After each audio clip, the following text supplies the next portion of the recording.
This is Hidden Killers Week in Review. A look back at the most prolific stories of the week. This is a special report from True Crime Today and the Hidden Killers podcast. I'm Tony Brueski. Thanks for joining us. A significant development of the case against Brian Kohberger today, accused of the brutal murders of the 4 University of Idaho students. Tensions flaring in the courtroom today over the defense's jury survey strategy. The judge expressed concerns about the survey's detailed questions, fearing that they might actually breach the non-dissemination order. Despite the defense arguing that such surveys are standard practice, the survey has been temporarily halted until further discussions. Kohberger, of course, facing the death penalty, remains in custody as both sides prepare for the crucial hearing set for April 10th. Let's now take you to the courtroom so you can hear that hearing and those tensions flare in their entirety. The lawyer or agent knows or reasonably should know will have a substantial likelihood of materially prejudicing or otherwise influencing the outcome of the case. And that's essentially the language out of Idaho Professional Conduct Rule 346. But what is particularly important today is the next sentence. Your Honor directed, this order specifically prohibits any out-of-court statement which a reasonable person would expect to be disseminated by means of public communication that relates to the following. And among the items listed are the identity or nature of evidence expected to be presented at trial or any sentencing phase. Any information a lawyer knows or reasonably should know is likely to be inadmissible at trial, and that would, if disclosed, create a substantial risk of prejudicing impartial trial. And it goes further down to say this includes performance or results of examinations or tests.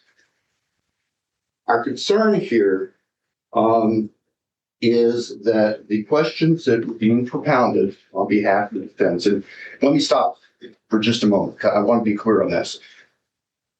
We met with Ms. Taylor last week. Week before last.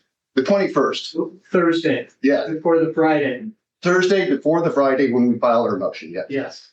And we raised our concerns with Ms. Taylor. She confirmed for us that the survey was being conducted on behalf of the defense. And we raised with her the concerns we had about the specific language of the questions that were being asked. And Ms. Taylor represented to us, and I do not dispute this, that's why I want to make this part of the record, that she had not seen the actual questions themselves, that she had approved the topics that could be looked into during the survey. So I want to put that in the record that we are not accusing Ms. Taylor of drafting these questions verbatim and then say, go send these out to the public. We are concerned, though, that the people hired by the defense to conduct this survey did exactly that. And the examples of the things that are of concern can be found in the transcript of one of the calls. As Your Honor will recall, we had a person come to us who had received one of these calls, had actually recorded the call. And so our office prepared a transcript, and that was attached as Exhibit B, I believe, to our motion for order prohibiting contact. In addition to generic questions about the criminal justice system, here's where we get to things that concern the state immensely. Question: have you read, seen, or heard if Brian Kohberger was arrested at his parents' home in Pennsylvania? Question: have you read, seen, or heard if police found a knife sheath on the bed next to one of the victims? Question: have you read, seen, or heard that DNA found on the knife sheath was later matched to Brian Kohberger? Question: have you read, seen, or heard if Brian Kohberger owned the same type of car recorded on video driving in the neighborhood where the killings occurred? Have you read, seen, or heard if the cell phone tower data showed that Brian Kohberger made several trips near the victim's home in the month before the killing? Have you read, seen, or heard if the university students in Moscow and their parents lived in fear until Brian Kohberger was arrested for the murders? Have you read, seen, or heard if Brian Kohberger said that he was out driving alone on the night of the murders? Have you read, seen, or heard if Brian Kohberger stalked one of the victims? Have you read, seen, or heard if Brian Kohberger had followed one of the victims on social media? Your Honor, there is absolutely no question but that those questions are disseminating by means of communication evidence expected to be presented, evidence that could be or would be inadmissible at trial. And I will say there are a number of these representations placed in the form of a question, but representations of fact that are not true or that would not be offered at trial, or the performance or results of examination tests. And these questions specifically refer to DNA testing.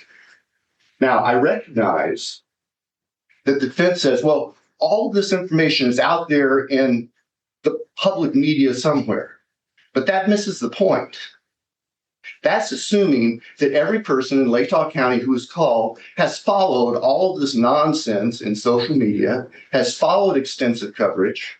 There are people who consciously avoid reading coverage or listening to coverage about this case because they don't want to.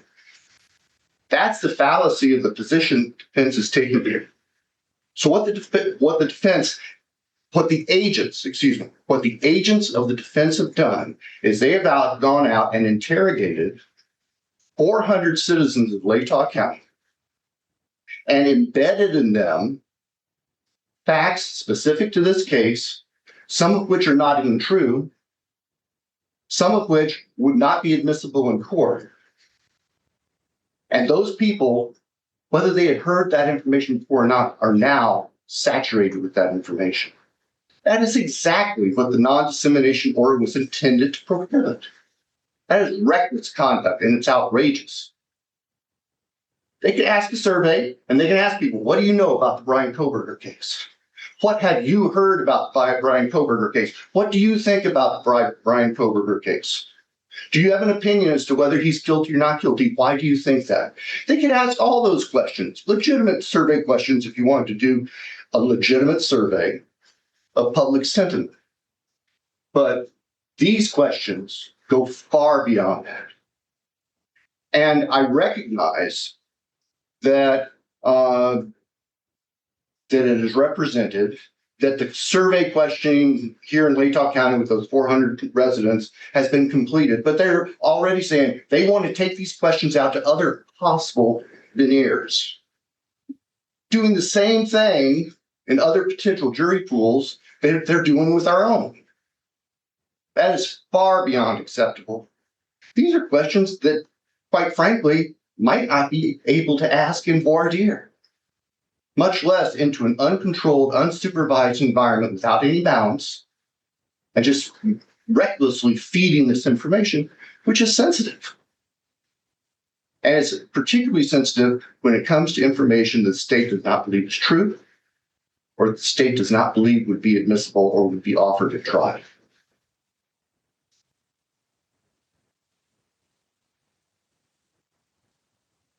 On the issue of whether information already publicly available isn't included in Your Honor's order, which it clearly is because it doesn't say otherwise, we know that there is no exception in the court's order saying if the information is already publicly known, it's okay to disseminate it again.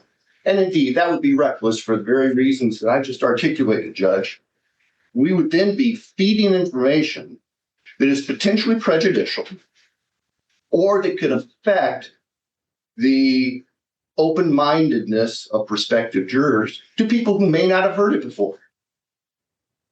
That's completely reckless. And so, Your Honor, based on that, we think this needs to come to a stop. We think if the defense wants to continue doing survey work, which they are welcome to do, given what we've seen here, that the questions need to be approved by the court before they go out. And the question certainly should not include the types of questions, fact-specific questions that have been delivered to 400 citizens of Latah County. That's where we're standing right now, Judge. Thank you. Thank you. So then how can we compare unless you use the same questions? That's the problem. I mean, the damage has been done.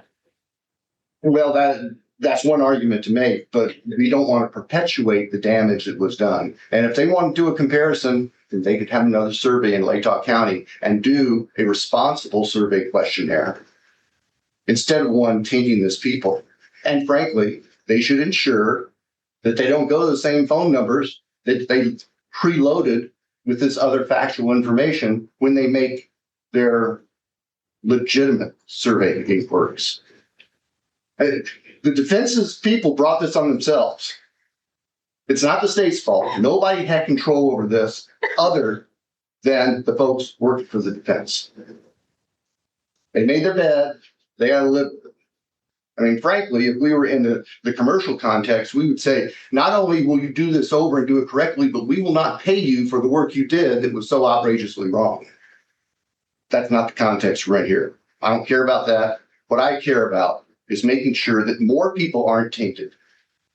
And I would suspect, Judge, as we move forward in this case, that the state will be asking the defense, and if they aren't willing to provide it, asking the court to order the defense to provide the identity of every person that was contacted in those surveys. So when we get to voir dire, we can identify people who have been contacted, I guess is the best word to describe, and faced with these questions. And so we can incorporate that into the questions during voir dire to see just how much impact, if any, it had on each one of those particular jurors. I don't know how else to deal with this. I realize disqualified 40 people. Well, we 400. 400. That's what I meant. Sorry. Yeah. 400. And we could do that. You know, Lake Tahoe County has almost 40,000 residents, although not all of those are going to be part of the jury panels, prospective jury panels, but 400 may be a reasonably small number. And yes, I think that certainly would be a viable solution, is just identify those people. We can certainly identify them by telephone number it was called, and just not include them on the list. Since you're standing up, you want to talk about due process? Actually, Mr. Nye is the one prepared to talk about due process, and that's why he's on. He's available by Zoom. If you'd like to have that now, that would be good. I'll come back to that. Yes, sir. Thank you. I'm concerned about that, Ms. Taylor. So go ahead. Your turn. Your Honor, we have Brian Edelman ready to testify by Zoom about these surveys if the court would hear his testimony. First, I want to hear about the process. I care more about how this came down than what he did, although I just learned for the first time that you had nothing to do with the questions. I didn't write the questions, Judge. Those questions are generated by Brian Edelman, and he can tell you who he is and his educational background and why the questions are crafted as they're crafted. But I approved him doing this survey. This is not an anomaly. These kinds of surveys are done in high-profile cases quite often. I don't know how I could present to the court what's going to be required at the venue change hearing without understanding what is going on with the public. This is an anonymous survey. This is not one where anybody's identified as far as the defense wants to know this or the prosecutor wants to know this. It's a random survey, and there's a reason why there are general questions and more specific questions. And Mr. Edelman can explain that, but I'll do my best to paraphrase that. Okay, well, I'm just curious. Did Mr. Edelman was he aware of the dissemination order? I don't know if he was aware of that or not, but we gave him no information in the case, Your Honor. He received nothing from us as far as no police reports, no contact with our client, no interviews. He received no information.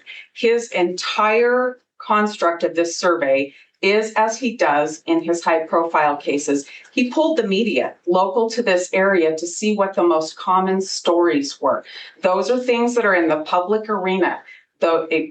This court and counsel knows how much coverage this case has received. And he does what he does by looking only at what's in the public. We didn't provide him any police reports. We didn't.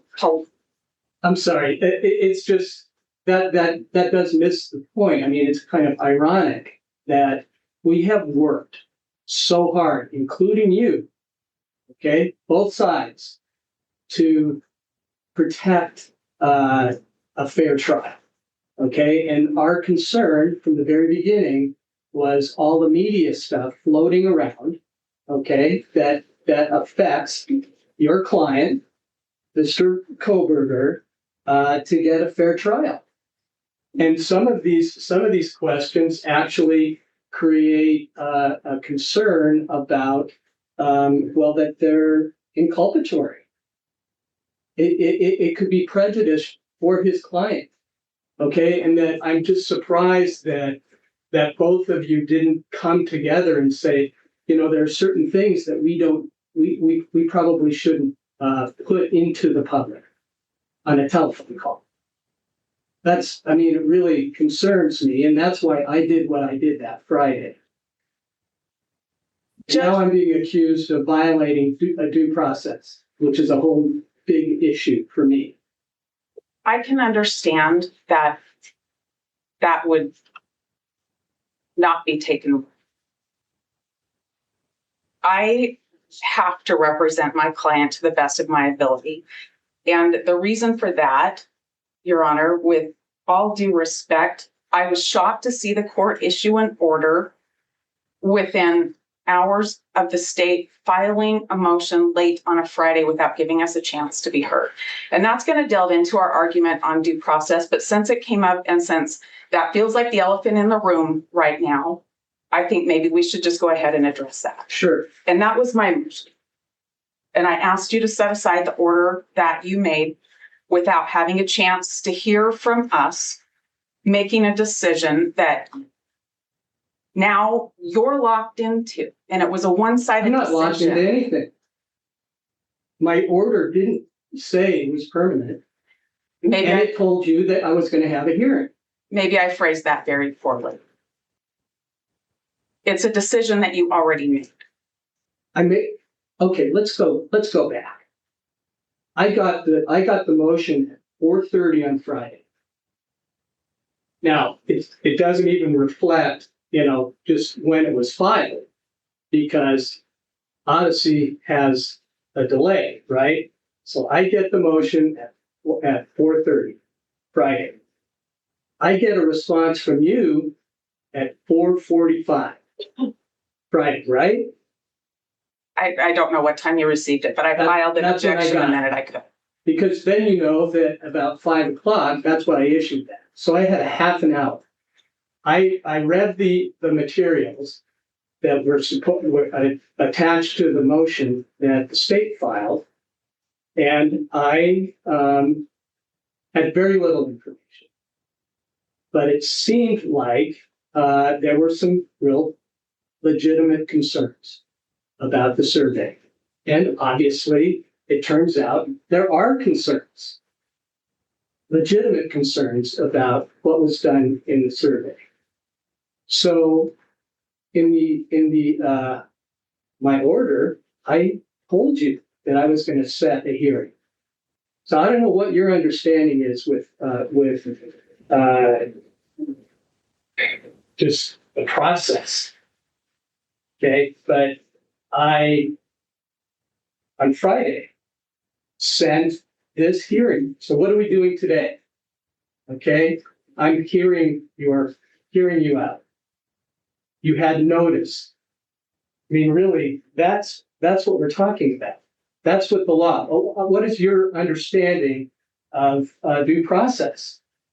My understanding is that I should have notice and an opportunity to be heard. And you did that. I'm having that now, but there has been a decision made by this court almost 2 weeks ago that stopped us from completing our work. I understand that Mr. Thompson raised a concern, and his last paragraph to the court in his motion was, it seems that it may have violated the non-dissemination order. And so we're stopped from completing our comparative surveys right there when we're up against the deadline to get to our motion to change a venue. I'm looking at, it stops me from doing the work and meeting the deadlines to argue for Brian to be in a place where he can have a fair trial.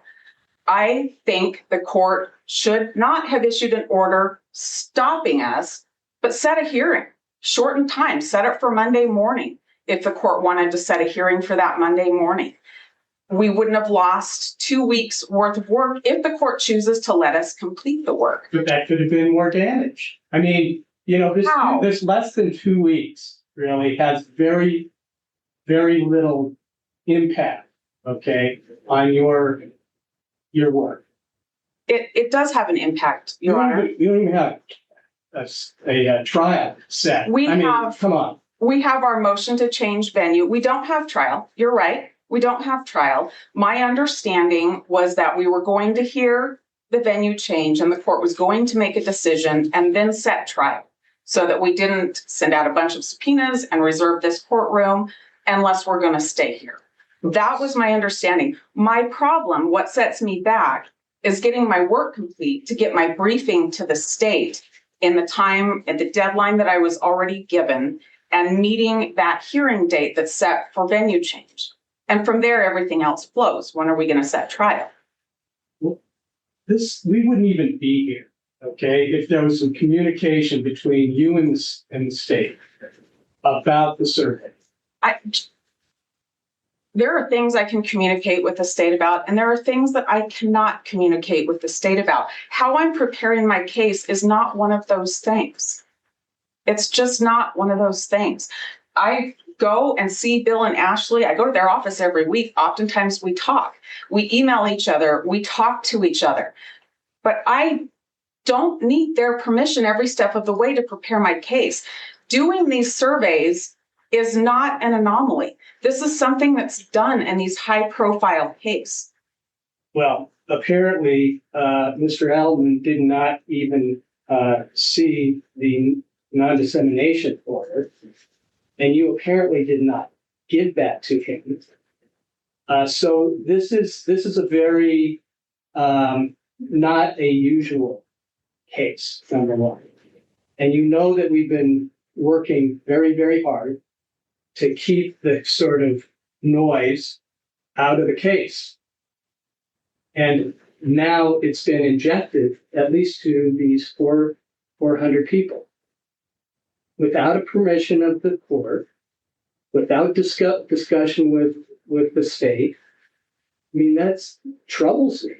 And then when I'm being directly accused, okay, by you in your brief, that I violated his due process rights. Now, that's not what the law says, and that's not what the facts are. And you even cited cases that say exactly what due process is in the law, right? I understand that, and I agree that's what due process is. My issue is that the order was signed, stopping our work without a chance to be heard. It's as if the state and the court had decided we violated the non-dissemination order, and we didn't. All I was doing was stalling it, okay, for less than 2 weeks so we could have this hearing, number one. Now, if you feel like you've been prejudiced or your client has been prejudiced for less than 2 weeks, okay, in this work, I'll push it out. I'll just push out the trial. I mean, not the trial, but the hearing. I mean, is that satisfactory? Your Honor, I think that might be what we need. Fine. I need to figure out if we're going to be able to continue the surveys. But if we are, I expect that we will need some additional time to get them done so that I can get the work to the state to review. Okay, well, that's a different issue. I've never said, no, you can't do a survey. This was a total shock to me that Friday at 4:30. I can understand that. It was a shock to the state. I had to stall it out, okay? Because so that we could all talk about it and figure out what is the right path, okay? Because this is a big deal, and I take it very, very seriously. And I was surprised, okay, that this was happening behind our backs, my backs, okay? I understand that this probably is the first time this court has run into it. I know it was the first time that Mr. Thompson has run into it. I haven't used the survey in my own cases because I haven't had a case like Brian's case before. This is an extremely high-profile case. I've been involved in a lot of capital cases, and I understand the standard of care in capital cases. I also know that this very kind of survey was used about 7 years ago in Kootenai County in another high-profile case. I wasn't on the case, but I'm aware of it.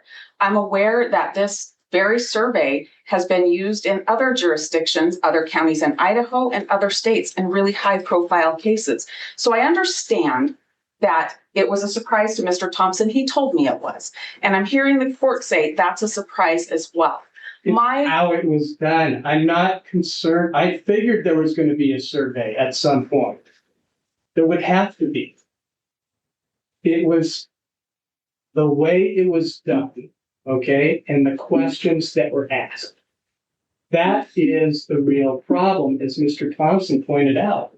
So the way it was done, I know in the other Kootenai County case, permission to do the survey wasn't sought of the state, the prosecutor, or the judge.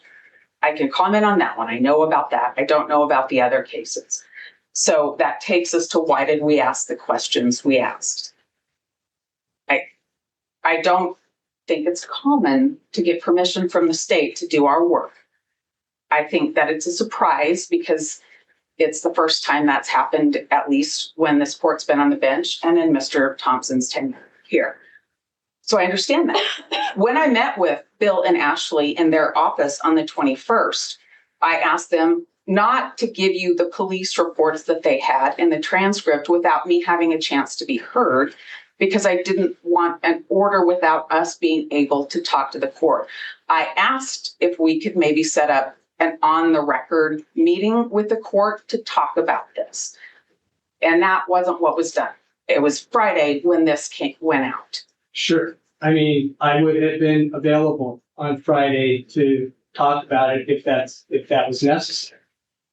I would have gladly sat down. I didn't offer that next Friday. I would have come to town for it. I offered the following Thursday and Friday, knowing that I had a lot of availability both of those days. I would have come to town. I would have gladly sat down. By this point, the prosecutor knows I'm not telling him my preparation in the case, and I could have explained it. The thing I didn't want to happen is exactly what did happen. All of a sudden, there's an accusation against us and there's an order signed stopping us. I appreciate the court being willing to just push everything out 2 weeks. I think that's helpful. And I mean, if that's what the court's willing to do, that's fine. But the problem is we are stopped and then we have to respond to this. And if you think about the non-dissemination order, for sure, we wanted that non-dissemination order. We're the ones that asked for it. We're the ones that argued for it. We also know that our non-dissemination order mimics Idaho Rule of Professional Conduct 3.6. And when you look at that in the comments of that, I think it's helpful. There are things that we can say publicly, but we choose not to. Our team doesn't even so much as answer no comment to emails, to calls, to people trying to talk to us because we just don't want to do that. It's easier to say nothing. So the construct of this survey is to ask these general questions. And then you ask specific ones because you get different answers when you ask those. It is not injecting information. They are, have you read, seen, or heard? And remember, these are anonymous and these are random. So they're not planned. Nobody's planned to be contacted. I don't know the names. I'm sure I can get the phone numbers if that's what the court wants. But I don't know who the people are. Nobody's identified as the person they're being called on behalf of, even when pressed by Detective Payne, that people conducting the survey didn't know. If we go back to the non-dissemination order, which mirrors Rule 3.6, that's to prevent lawyers involved in a case from making statements that will be widely disseminated, right? To talk to the press. And the purpose of that is because I read the police reports. I would have a little more credibility than anybody else on the street saying something about the case. Same with Bill. That's the purpose of it, so that we don't say things to the press on Dateline, on 48 Hours, because we've actually read police reports, we've interviewed people, and we're doing the work on the case. So when you have an anonymous survey that doesn't identify the person conducting the survey, didn't know who was behind it as far as which party to the case, they can't answer that. So all of a sudden, their questioning about what you've seen in the media doesn't come from a particular party in the case. And the purpose of it is to ferret out what if people have exposure to the case. If you look at state's attachment B, you can see on page 2 that there's questions, and I'm at lines 10 through 12, about what they know about the case from the media. This is all, again, looking at our non-dissemination order and looking at the rule, things that are in the public record, right? That everything is public in this case unless we specifically seal it. So this person says they don't know much. And then if you go to page 4, there are several things they do know. And that's the purpose of it. When somebody's given a broad question, tell me what you know about this. They're like, I don't know. I don't really know what you want, so I'm not going to say anything. And they don't give you an answer. But when you say, have you read, seen, or heard X? Well, yeah. And then it's the next question. And if the answer's no, I don't, it's next question. Nobody's saying, well, it was in the newspaper on 15 occasions. And this is particularly borne out when you think about the things, and the state said it, some of these things are things that are just not true. That's what the Haddon case tells me I have to show you. It's not enough that there's just a lot of media coverage, and it's a lot more harmful if it's media coverage about things that aren't true. So it's nobody's injecting anything into the case. A random small percentage of the population is contacted. Have you read, seen, or heard things that are lifted straight out of the media? And if the answer is yes, you move on. If the answer is no, you move on. That's what the survey was about. And you can see why looking at pages 2 and 4 of State's Exhibit B. And I think that we should also think about what the words in the non-dissemination order mean. When you say we disseminated information, that means to make widely available. This is a one-on-one conversation with no party identified. This isn't making it widely available. When you talk about disseminating information, the definition of that is to put it out there by public means, radio, TV, social media. And that's not what was happening either. These were questions. And they were things lifted 100% from the media, 100% already in the public record. And it is a one-by-one conversation. This isn't something that's being put out there through social. Well, it kind of is. Well, now it is, but I certainly didn't expect 400 this. people, okay? It's planting some seeds where then people are encouraged, or they think, oh, wow, I didn't know that. I'm going to look more into this. I mean, again, we were trying to keep the false information that was out there in media land, that it wasn't going to affect your client.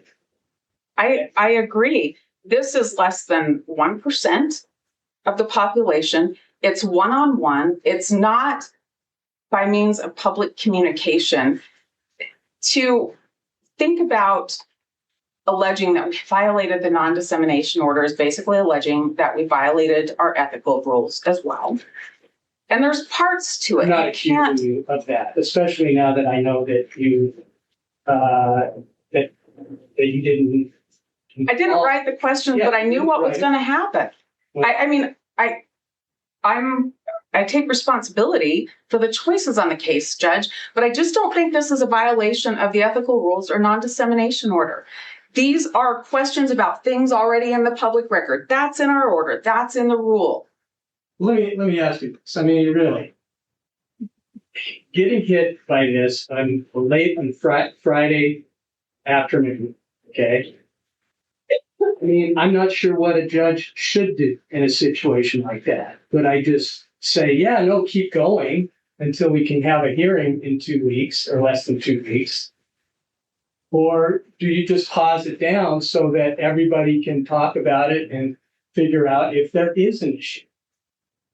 That's how I looked at it from where I was sitting and what the information that was provided to me. And you did respond it, but you said you were going to submit a brief and affidavit. That's great. But it was 5 o'clock on Friday. I know. So, And I mean, I can't tell you how frustrating that was for me. I'd had this conversation with the prosecutor the day before. I'd offered to come and talk to the court and let the court look at all this. I knew full well if they did exactly what they did, the court would sign an order before I had a chance to say, hey, wait a minute. Let's really look at all of the words in the non-dissemination order. Let me tell you why we did this. I knew exactly what would happen. I don't want to say that there's that you should do something different. I want to be heard on these things. I don't want the court to, on a Friday night, get a flurry of things that I can't respond to and ask you to think about the bigger context. We're lawyers. Words mean something. well, did you think I wasn't going to give you an opportunity to be heard? No, your order said I could be heard later, but there was a decision that was made then. And it's hard for me to wrap my head around the court taking this as an emergency motion when the words in the state's motion telling you put a stop to it are, it seems like they might have violated this. That is a weak accusation for the court to take an emergency order position on. But I know why the court did. The court has all of this and no context for it. And it's a Friday night. And I mean, if you'd received this on Thursday, my guess is you would have said, we're having a hearing Friday morning. I don't care if it's by Zoom. Right. I told you all, both sides, if you need to have a quick hearing, let me know. We can do it on Zoom. I mean, I want to move this thing along. I would have been available. Spending all this energy, okay, yeah, about this issue. I lost a weekend of what I planned to respond to this. I thought we would probably be dealing with it on in chambers on the record meeting on the Thursday or Friday until I got the motion. Yeah, I have about 7 briefs there now. Well, you can see we lost a lot of time. I'm not complaining about it because I'm learning a lot. The last thing I'm going to say on this, Judge, is that non-dissemination order contemplates that you make this statement that you reasonably know is going to go out and harm the trial. This survey was never intended to do anything but identify issues within this county to support or defeat our argument for venue change. When you hear from Brian Edelman, which I don't know if you have to now because I've said most of the things. I'm happy to hear what he has to say if you want him to be said to me. You would know, and you probably know from his affidavit, sometimes he recommends against venue change. Sure. Because it's not there. He's done with Latah County. The results aren't compiled yet. I anticipate he'll recommend we change venue. Where we are now is we'd like to finish the other 2 counties. You don't have to do 2. You did say that he said that Latah County is biased. I anticipate he's going to recommend we change venue for that reason. I'm interested from him how he defines bias. We all have some biases. I will not put words in his mouth for that one. I'm not expecting you to do that. I will either have him testify today if you want to hear it today, or we'll do it at the venue change hearing when we get there. The question, I understand the court's willing to set our deadlines out 2 more weeks for venue issues. The question remains then, what do I need to show you? What do I need to present to you so that we can do a survey, a comparative survey? The target is 2 additional counties, and I really hate that I'm in here telling you all what we need to do, but here we are. So what we need to do is survey 2 additional counties. And I mean, we don't have to, we can come in with what we have, but generally, I think courts ask, where could we go? And I think that's a fair question here, because we do know the media coverage has been extensive. And so I think it's fair to understand if there's a difference. If there's not, then you're left with court convenience. Can you tell me what counties? I mean, I can. Do you want me to publicly disseminate that? Because this is the very definition of public dissemination. I don't know if that should be done, or it seems like it could have some, whether or not there's some credibility about the survey, depending on what county you are looking at. We have very different counties and different thinking throughout this state. So I don't know what Mr. Edelman has in mind, or what you have in mind. I can tell you, Your Honor, his recommendation is that we do one of the counties in Southeast Idaho because it's a different news feed and it's not on the front page of the paper every day. So we will do a Southeastern Idaho county. That would either be Bannock or Bonneville, and I think Bonneville is slightly bigger than Bannock.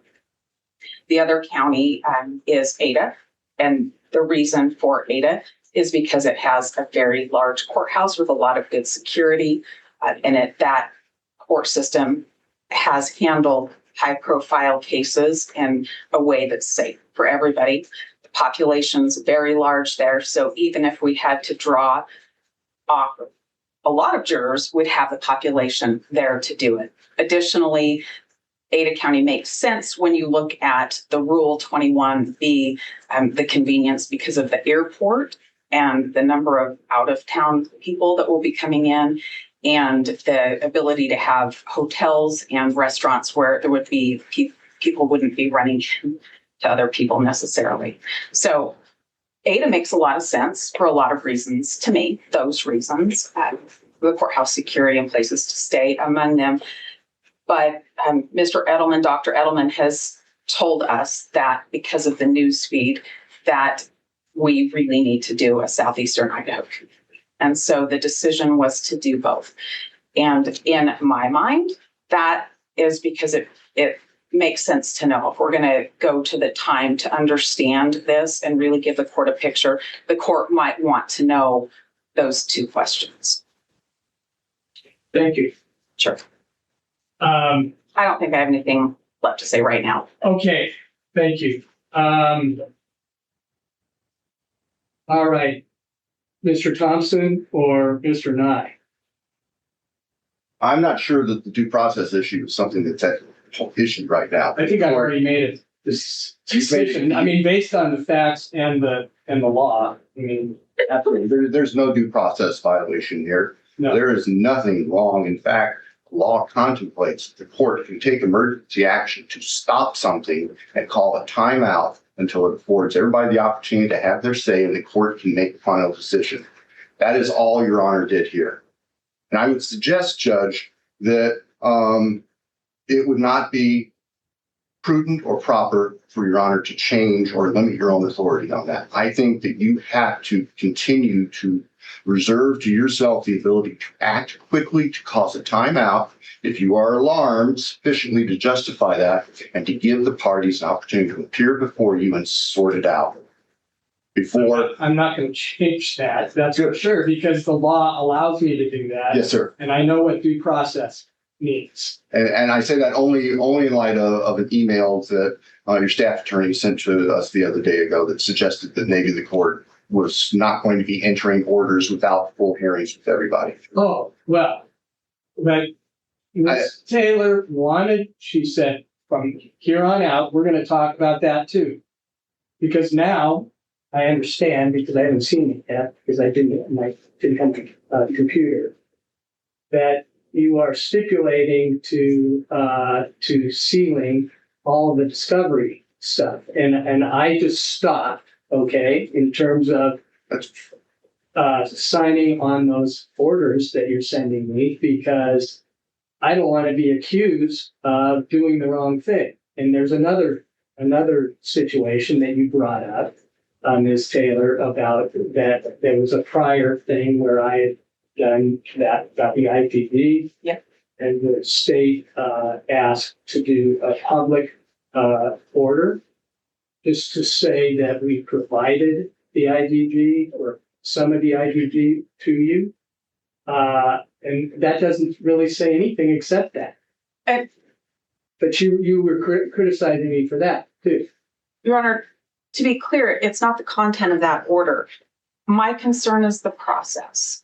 My concern is it feels like from our perspective that Mr. Thompson says, hey, Judge, can you do this?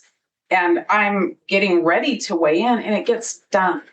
I didn't get a response from you. Your Honor, that was out the same day. I was in the process of writing, and this was by letter. It wasn't by motion. I was in the process of writing a letter to the court asking to be heard on some issues, and the order was signed, or the new order was generated. The content of it isn't the problem. It's the concern about the process, the concern about making sure we have a clear record of what's done, and the concern about things halting what we're doing before we can be heard. And Okay, did you want that to be not sealed? No. The other part, all the IGV stuff, that's like 6 pages, 7 pages? No, Your Honor, I don't have a problem with what the court ended up doing. I was concerned about the process. And then having this order issue on a Friday without having an opportunity to talk about it, my alarm bells go off. And I think this can't happen. I probably have the court's attention squarely on me in this issue, which I anticipated, but what I didn't want to have is I don't want to have the prosecutor writing the court letters and the court doing something and me running around trying to catch up. I mean, the thing that happened is fine, but then we have this other thing that happened, and I don't want this habit. I understand. I'm sorry. The survey. That's what. Yeah, the order to stop. Yeah. Sure. So it's that there are 2 things that have happened without me being able to even weigh in that's done when the prosecutor asks you to do something. And I don't like that. I want to have opportunities to be heard. I certainly understand a court's emergency power, but if this was an emergency, the state knew from March 8th about these surveys. The state sat down and talked to me, and I offered to see you with the state. And then their motion said it seems like it might be a violation. So I think maybe we need to define emergency a little bit better, because I know you have those powers and I wouldn't ask you to not use the powers that you have. I think the problem here is the way this gets presented when there were a lot of different roads and it cuts us off. And that's what I don't want to have happen. Okay, I want to solve this problem if it's possible. One of the things, I mean, because you have filed motions where you didn't ask for a hearing. There's still one, couple hanging out there. Okay. And so I don't know if I'm waiting, okay, if you're asking for a hearing or not, or because historically you guys have worked really well together. Okay. Stipulations, but then I don't get a stipulation. I don't get a request for a hearing. So what am I supposed to do then? So what I'm starting to wonder about is maybe we should just have a hearing, okay, at least once a week. I mean, a month, maybe once a week. I'm here every week. Maybe You can do it. Okay, You can do it. like a Thursday afternoon. Okay, That's the day I'm here. and then okay, so and then we can kind of clean out a lot of these things that are sealed, or arguments about this or that. I don't particularly want to do that, but you and the court, okay, both of you, I say you, both sides, that you worked really hard, okay, to protect the goal of a fair trial. And all of a sudden, I feel like it's cracking a little bit, the work together, okay? Because if we have to have hearings on every single thing, we got a long ways to go. And it's a lot of time, it's a lot of work, it's a lot of money, and it just makes everything more difficult. So if you can come together on certain things, then it's a stipulation that if we need, then it's a stipulation. If it's a hearing, it needs a hearing. I'm fine with accommodating whatever needs to happen in short notice too. Because, like I said before, I just want to keep moving on this. Just so it's taking a long time. Your Honor, I think the record shows that we have been able to stipulate probably to the majority of things. I don't keep count. There are some issues that we have not been able to reach an agreement on. And bringing it back to the issues that are before the court right now, I realize we have a bigger picture to talk about. But the defense makes a big deal about the state hearing that there was these surveys. There were surveys going on in our community back in around the 8th or so of March. And as the declaration that's been filed with the court shows, yes, we did. And we immediately referred that to law enforcement to investigate, find out what these surveys are about, find out who these people are that are doing the survey if you can, get that information to us. And that process is in the works. And just days before we were able to meet with Ms. Taylor on the 21st of March, just days before, we got the reports from the police department, and we also got that recording. That, frankly, the recording is the icebreaker on this. It's the game changer because it's literally what was being said, what was being asked, what was being represented in the form of a question. Ms. Jennings called, reached out to Ms. Taylor, say, do you know anything about this survey? Ms. Taylor says, yes, I'll be in town on Thursday. About we talk about it. Okay, so we sat and waited. I can tell you, I suspected that this was something that the defense had commissioned from the first we heard of it. But I didn't feel that we had enough information about the nature of the survey to determine whether it was problematic. And we've said this already, and it keeps getting missed in the arguments here. We don't care about surveys.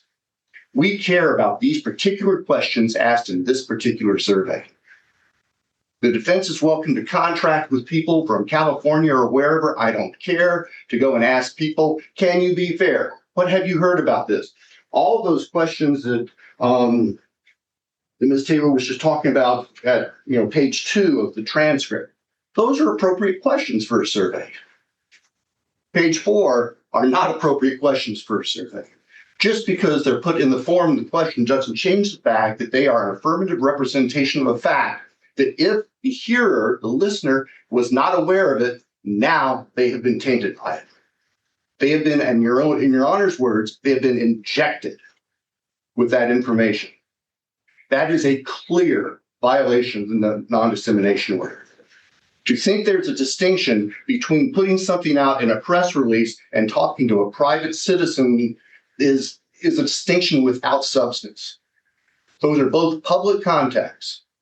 And I can guarantee that if I went down to the bar and had a few drinks and was talking with some people and say, hey, did you know this about the Kohberger case? And the defense found out about it, they would go ballistic. And for good reason. That should never happen. But that's exactly what's happened here. Not by Ms. Taylor. I'm not faulting Ms. Taylor for the questions themselves, but by the people they hired to do this. And it had to stop. Your Honor was absolutely correct. Cut it off. And let's sort this thing out. And if we lose 2 weeks, well, we can make up 2 weeks.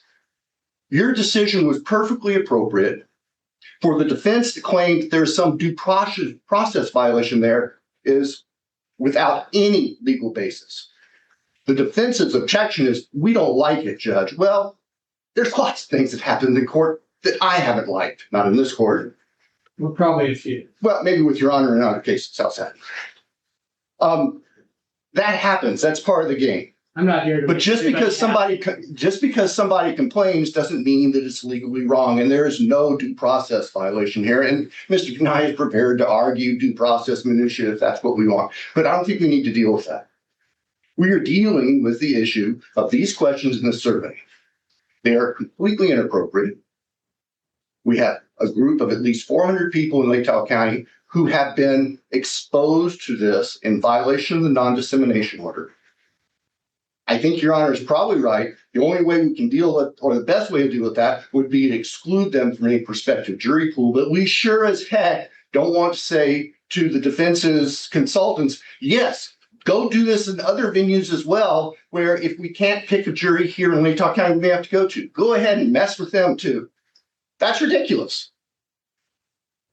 I do not question the right of the defense to commission surveys, responsible, proper surveys, as part of the debate over venue. But this survey cannot stand. If they are going to do that, they need to start from scratch if they want to compare it to Lake Tahoe County.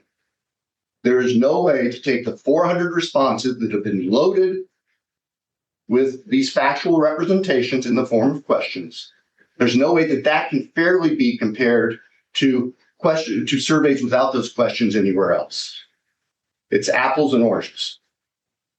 And yes, it may be an expense, and it may be a delay of time, and it may be an inconvenience, but it is not of the state's making. It is entirely the responsibility and the fault of the agents of the defense. Entirely. We don't care if there's a survey. Now, I'll keep saying that because we keep hearing from the defense that we don't do surveys in Lake Tahoe County. That's not the issue. We know a survey is going to happen here. Now, when it comes to this idea of what happened 2 weeks ago, when we met with Ms. Taylor, we said, Ms. Taylor, actually I said Ann. We gave her the information. We talked about it. She indicated she wasn't aware of the actual questions. We said, we are very concerned about this. This needs to stop. And the response, if I remember, was along the lines of, well, we think they're about done in Lake Tahoe County anyway. I said, well, we need to bring this to the court's attention. Here's my proposal. We will send a letter to Judge with these attached, copy to you, and then we can have a discussion. And I was told no. The defense did not want, Your Honor, to see this without also having whatever they wanted to offer in response to it as well. I said, well, that's not how it works. I mean, we'll file a motion. Normal law practice. I've been practicing for 43 years. I lose count now. If you can't resolve something, you file a motion with the court. If there are things you want to base your motion on, you attach them to the motion, and we proceed from there. And so that's where we left it. Ms. Taylor did say, well, I could be available the following Friday. Thursday or Friday to talk with Judge. And to my mind, well, that's too little too late. As far as we know, these surveys are going on again right now.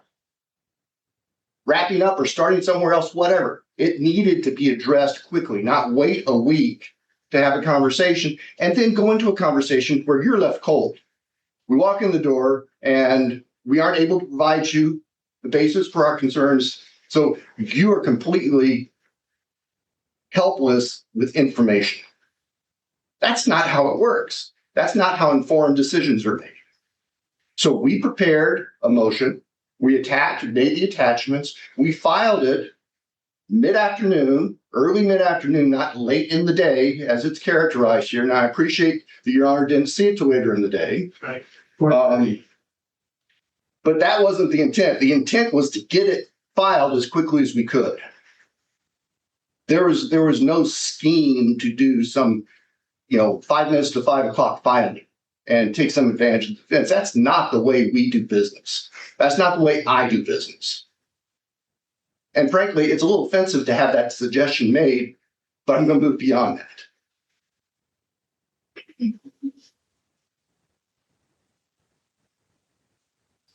I have to say, I am disappointed to learn today that Dr. Edelman and his associates were not made privy to the non-dissemination order. But we can't undo that. And once again, that's not of the state's making. To my knowledge, everybody that has been asked to take actions of any type on behalf of the state has been made aware of those restrictions because they are our agents. And we know we are responsible under the court's order for the actions of our agents. Regardless, I'm disappointed. I also want to make clear that I'm not standing here today making a Bar Association ethical complaint against any member of the defense team. Yes, language in the non-dissemination order contains language that parrots the Idaho Rules of Professional Conduct, but the laundry list of things that the court lists, I think, are much more specific. And that's what we're concerned about. And if I'm wrong and those are in the comments, well, then maybe there's a violation of that rule, but that's not my interest. I have no interest in doing that. My interest is in taking care of this case, making sure that we can have a fair trial, making sure that Your Honor's non-dissemination order is honored, and at this point, trying to figure out a way to cure what has happened. The first thing to do is we have to say, Your Honor, the court needs to say, no, you will not ask any more questions of prospective jurors without the court approving it. Because we've seen that the people retained by the defense cannot be trusted in that regard. Fools once, shame on us. Shame on you. Fools twice, shame on us. We don't want to get into that. They wish to proceed with surveys, they can, but they need to start over. Start over in Latah County. Yes, sir. Absolutely. Absolutely. There's no other way to get a fair comparison with any other prospective veneer without doing a new survey in Latah County and not including any of the people who were surveyed in this 400-person group. That's the only way we can avoid this taint. Again, this is not of the state's making. We are trying to salvage a mess.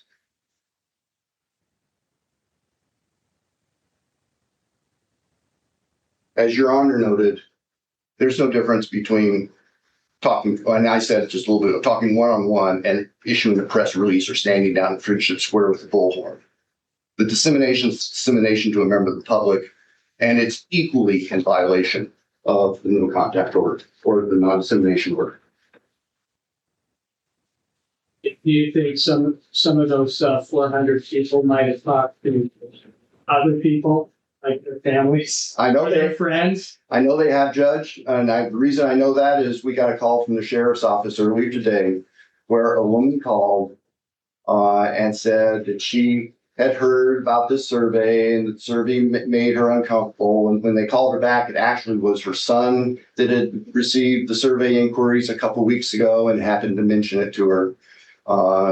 And she just wanted the sheriff's office to know about that. I mean, we have good, responsible people in this county, and they can sense what's right and what's wrong. You don't have to be a trained lawyer to know that it's not right to go out asking these kind of questions to people who might be prospective jurors in the case. It's just not right. So that's what we need to do today, Judge. I don't believe there's a due process issue. Matter of fact, I know there's no legal due process issue here. I appreciate Ms. Taylor isn't happy with the things ready to roll out. That's life sometimes. But there's no due process issue here.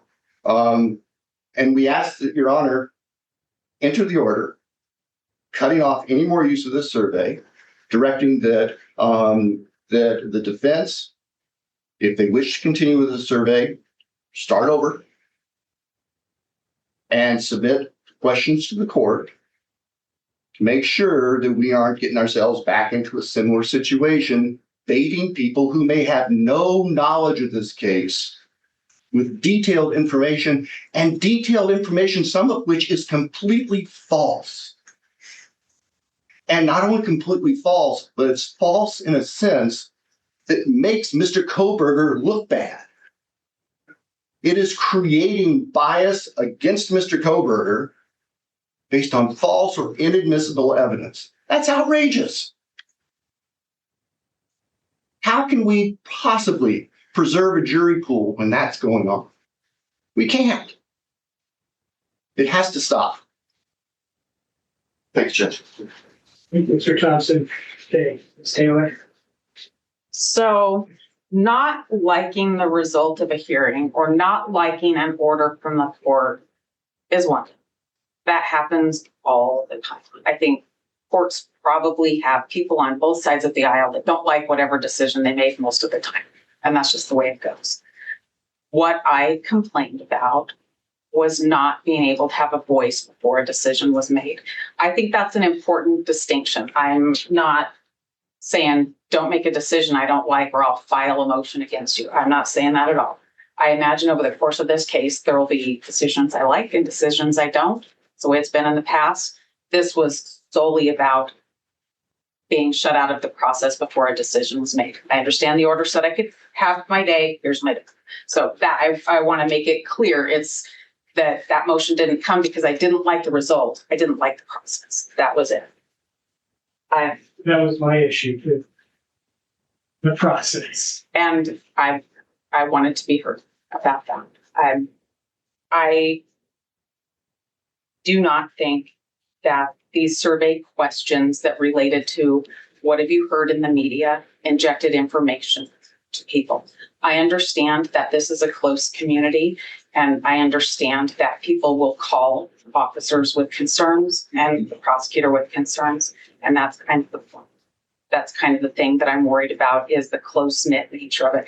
That's a good thing unless you are an outsider having a trial, and then it's not a good thing. And that is kind of a problem that we have with that. Well, I can tell you from my own experience, people I see that there's plenty of people here who really don't like law enforcement that much. So I think it's always a mistake to stereotype people or communities. Fair enough, Judge. Usually I don't find that people that have issues with law enforcement make their way to my juries, but that's probably something we'll talk about a different day. Sure. As far as where we go from here, the moment of getting our work done and not having it out in public is over. So I suppose the court can weigh in on what we should do. I wouldn't be quick to say that we couldn't use the surveys that were done. I would, if that's the route the court is going to go to have us do other surveys. I mean, that's what we'll do if the court asks us to do that. But I'd ask the court to remember that it's quite common for the general questions to draw a no. And then you ask other questions because then people are like, well, yeah, I did know that. And that's how you get to the heart of the real information. So I think there's got to be some give and take in there. I'll say two more things and then I'll be done. Our office did send Dr. Edelman a copy of the non-dissemination order. I didn't know he didn't receive it, but he didn't receive it. He definitely knows about it now. I would have caught that, but we didn't send him anything. Our process is to make sure that we have the signed order back from anybody that we're going to communicate with about the case. This solely had to do with him looking at what are the media stories, what are the big topics, so I can determine how saturated the community is and bias it. So that's why I didn't catch it. I'll take responsibility for that. But just to maybe allay some of Mr. Thompson's disappointment, it was sent. I don't know what happened, but he didn't receive it.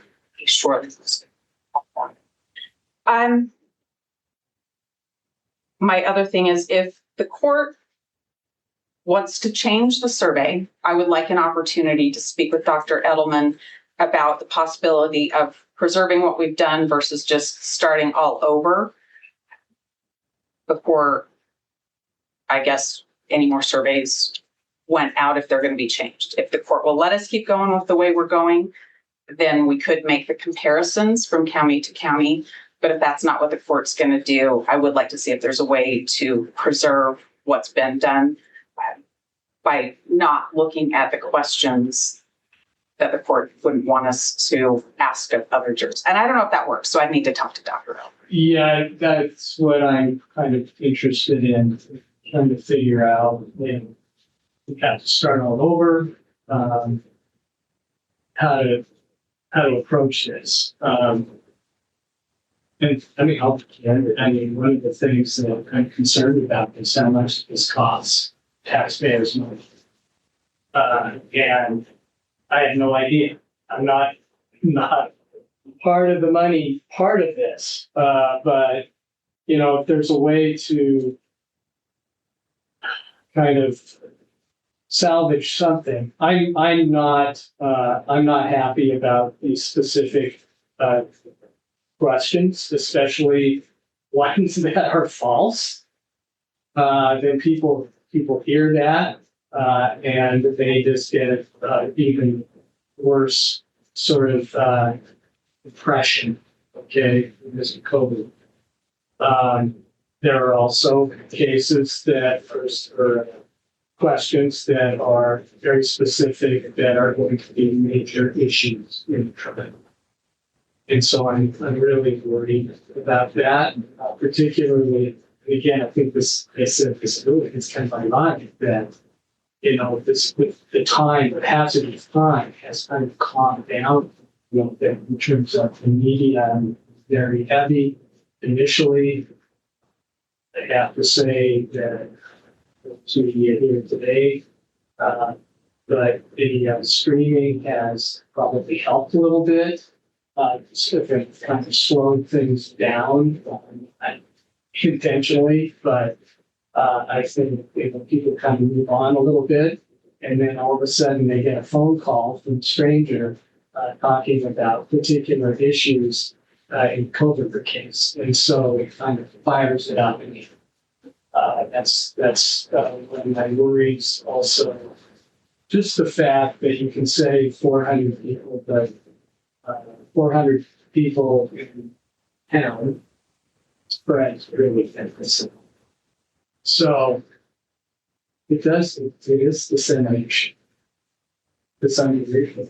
And I'm no expert about it. I don't know if, I think you probably should, Mr. Edelman has been hearing this whole hearing. So maybe a discussion with him, maybe even a discussion with each other.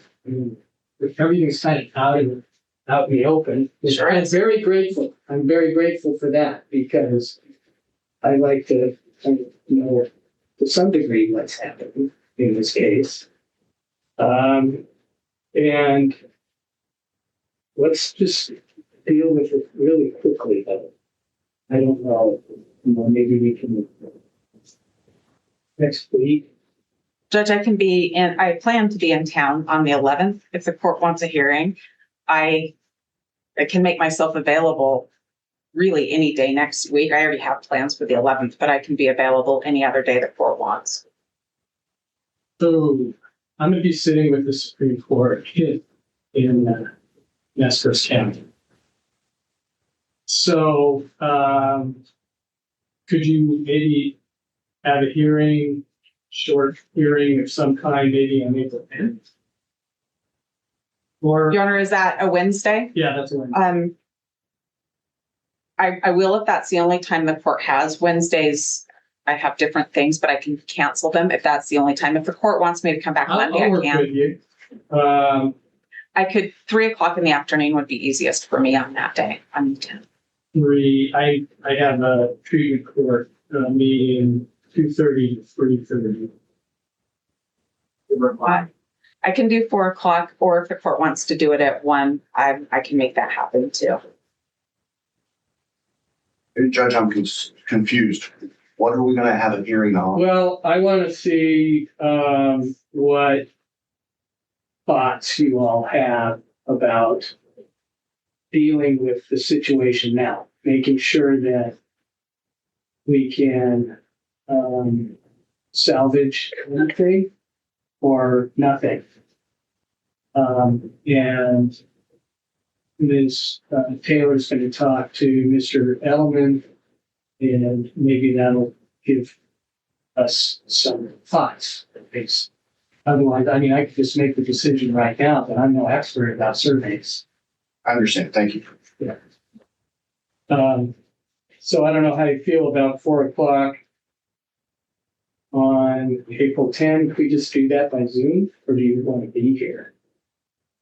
Your Honor, Zoom would be fine with me. Mr. Kohberger would likely not be present. If he's present by Zoom, I will be here with him. So, Okay, I mean, well, we can do it in person. let's go ahead and do it in person. I'll change my visiting day to Wednesday instead of Thursday. Okay, is that okay, Mr. Thompson? Yes, sir. We can be here 10th, 4:00.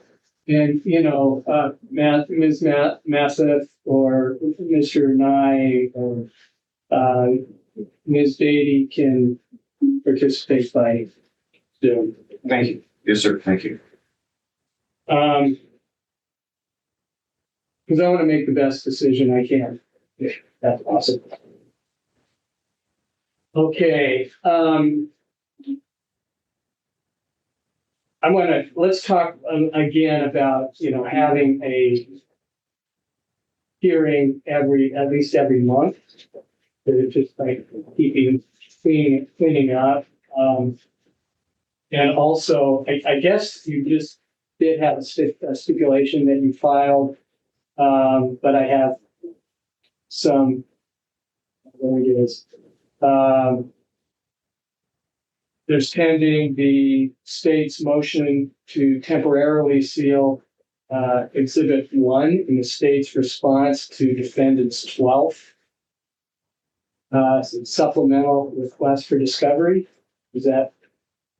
That would be covered by the stipulation that we filed today. Yeah. Okay. The goal with that, Your Honor, is we often want to file those attachments to discovery under seal. Those contain things that shouldn't be made public. We both agree to it. And originally we were getting stipulations.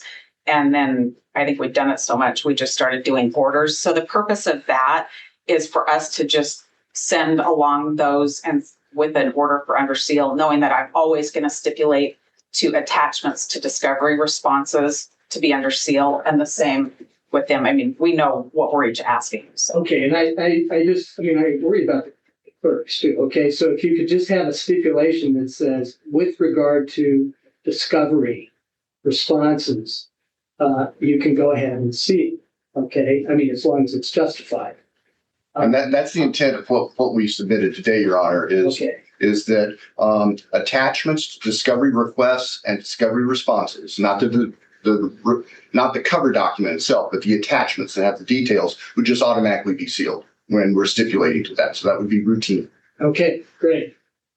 So you backed off a little bit there, Taylor, Ms. Taylor, in that particular, you want everything. Hearing, or everything needs to be stipulated. That is a stipulation, Judge. Well, it is. Okay. We also, Judge, I believe we have some other things on the motion to augment the record. Yes. We've been gathering more information on that, and it's my fault that I dropped the ball last month and didn't get a second batch of information compiled to Ms. Taylor. She got that today. We are contemplating that we will be able to present the court with a stipulation on that issue as well, with certain emails and communications attached to it, and then also have an ongoing stipulation about off-the-record communications, email or letter communications involving the court. Excellent. So we're making progress. We're working together on as much as we can.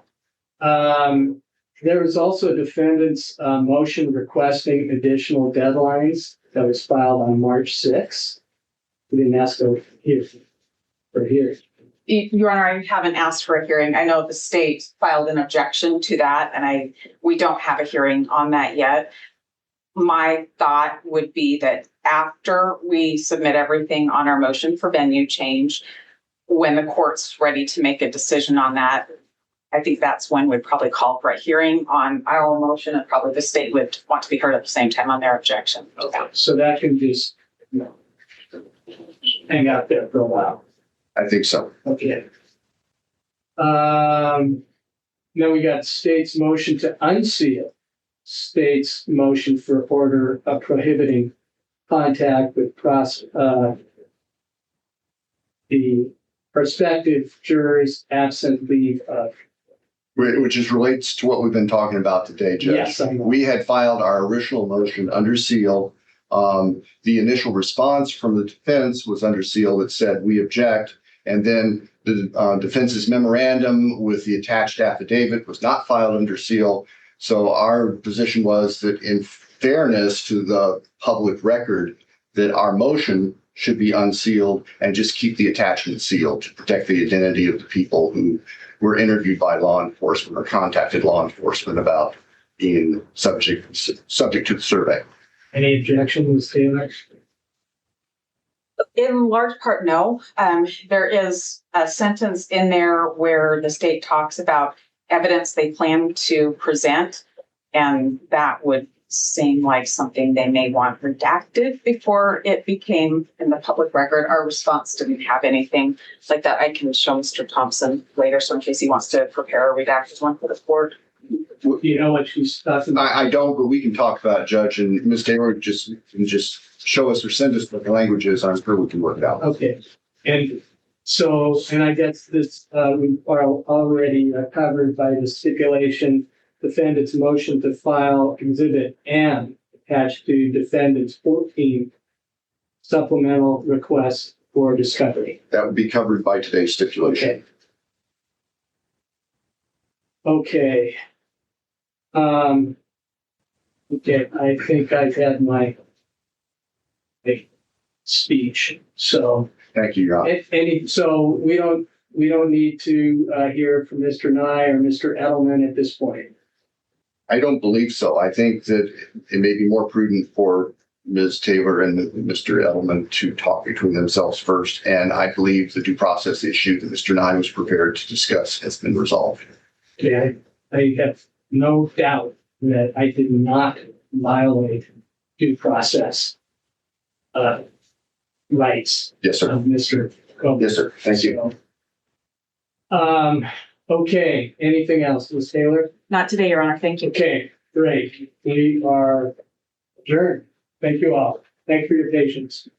Thank you, Your Honor. That's the latest on this case. Be sure to press subscribe wherever you download podcasts so you don't miss any of our continuing coverage. My name is Tony Brueski. Stay with us. This has been a special report from True Crime Today and the Hidden Killers podcast. Sick of the ads? We are too. Start listening with no commercials now and get access to all of our episodes in advance of everyone else. Become a True Crime Today Premium Plus subscriber on Apple Podcasts. Search True Crime Today Premium Plus on Apple Podcasts or go to our podcast page and sign up now. True Crime Today Premium Plus. Sign up now.